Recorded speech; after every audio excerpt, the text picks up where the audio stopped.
Breaking news breaking news breaking news আমাদের এই foul news চ্যানেলে আপনাদের সকলকে স্বাগতম। পুরো বাংলাদেশের মধ্যে আমাদের এই নিউজ চ্যানেলে শুধু এসএসসি পরীক্ষা ফেল করা শিক্ষার্থীদের ইন্টারভিউ নেই। তো চলেন আমরা জেনে নিই বিস্তারিত। হ্যাঁ ইয়াসিন, হ্যাঁ অলস, নিশ্চয়ই তুমিও আমাকে শুনতে পাচ্ছ। তো আমি সরাসরি চলে যাচ্ছি কুদ্দুসের জিএস জামাই মদনের কাছে। হ্যাঁ, হ্যাঁ মদন, সবাই জানতে চাচ্ছে আপনি ফেল করলেন কেন? আমি ফেল করার কোনো ছাত্রই না, এটা স্যারের দোষ। স্যারের বউয়ের সাথে ঝগড়া করে আমার খাতা দেখতে আমি শিওর। আপনি কিভাবে বুঝলেন যে আপনার খাতা যে দেখছে সে তার বউয়ের সাথে ঝগড়া করে আপনার খাতাটা দেখছে? কারণ আমার বাংলাতে আমার জিরো দিছে, কারণ আমি তো জিরো পাওয়ার কথা না। আমার একটা প্রশ্ন কম মনে ছিল, সংক্ষিপ্ত প্রশ্ন, অন্তত 1 নাম্বার দেওয়ার দরকার ছিল। আমি 3 পৃষ্ঠা লিখছি। এটা কি প্রশ্ন ছিল? এটা যে পদ কয় প্রকার ও কি কি, আমি 2 পৃষ্ঠা লিখছি এই প্রশ্নের উত্তরটা।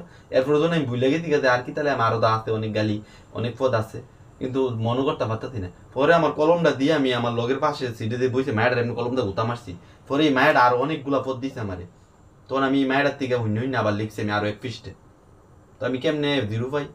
এটা তো মিনিমাম 1 নাম্বার পাওয়ার কথা। তো 1 নাম্বার পাইলে তো আমার এক এক হইলো পাওয়ার কথা। সাড়ে জিরো কেমনে দিল? তো আমি শিওর হয়েছি এই কারণেই যে বললো ঝগড়া করে খাতা দেখছে। শুনলাম আপনি নাকি একটা পরীক্ষা দেননি, তো কেন দেননি? এটার জন্য আমার বাবা মা দেয়। আমার বাবা মা কাছে সূর্যটা লগে লগে গেলাম গালা তোর ঘুমে তুলতে না গেলাম তোর ফিডাম। তো আমি আর চ্যানেল করছি আমি সূর্যটা লগে লগে উঠাম। এর আগে যদি আমার উড়াইতে থাও তখন আমি উঠতাম না, কইছে আচ্ছা। পরে আমি সূর্যটা লগে লগে উঠছি। ওইটা দিয়ে পরীক্ষা শেষ হয়ে গেছে, একটা বেজে গেছে। কারণ সূর্য আমার স্বাস্থ্য বের নাম তে উঠে না ঘুমাতে পারে, আমি উঠতাম পারছি না। এই কারণে আমার পরীক্ষাটা দিতাম পারছি না। হ্যাঁ সংবাদদাতা ইয়াসিন, নিশ্চয়ই আমাকে শুনতে পাচ্ছ। তো উনি খালি গায়ে এখানে কেন আসছে ইন্টারভিউ দিতে? এটা হট টাইটেল দিয়া দেন যে খালি গায়ে চলে আসছে ইন্টারভিউ দিতে, ভিউইব। আপনি কেন খালি গায়ে চলে আসছেন ইন্টারভিউ দিতে? আমি খালি গায়ে ইন্টারভিউ দিতে আসছি কারণ আমি বাবার যাই বলছি, বলে বাবা আমি ফাউল নিউজ চ্যানেলে যাইতেছি ইন্টারভিউ দিতে, ফেল যে করছি এই জন্য। তো বাবা আমার লোকে সেইটা আমার কাপড় চুপড়ি রেখে দিছে, কইছে যা তুই ফাউল নিউজ চ্যানেলে থাকবি, তুই আর আইবি না। একটু তোর তোলার খরচ করতাম পারতাম না। ওরা টিয়ারও দিছে না, ওই বরং কাপড়টি আমার রেখে দিছে। আপনার হাত এইভাবে নিচে কেন? আপনি উপরে তোলেন হাত। নিচেরটাও রেখে দিছে। এটা কি দেখাইবেন আপনি? এর কাট করেন, কাট করেন।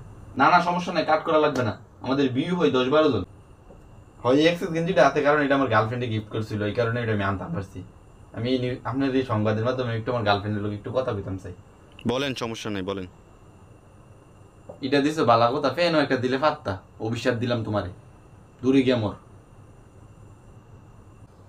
So set.